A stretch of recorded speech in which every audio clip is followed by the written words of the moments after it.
Welcome to the Auxwall software tutorial. In this video, we will learn how to troubleshoot image upload issues in the biometrics feature of the Auxwall Gym Management Application. The error is mainly caused by two issues: image not clear, poor quality due to blurriness or lighting issues, improper positioning, misalignment, or failure to meet system requirements. Let's start with the tutorial. When uploading a photo, the system will gradually complete synchronization and update the photo in biometrics.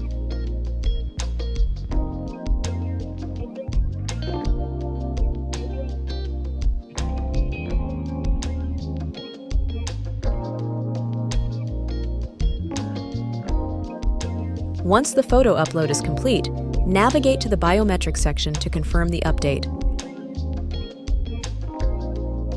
In some cases, if the photo does not upload successfully to biometrics, simply click the Sync to Access Control button.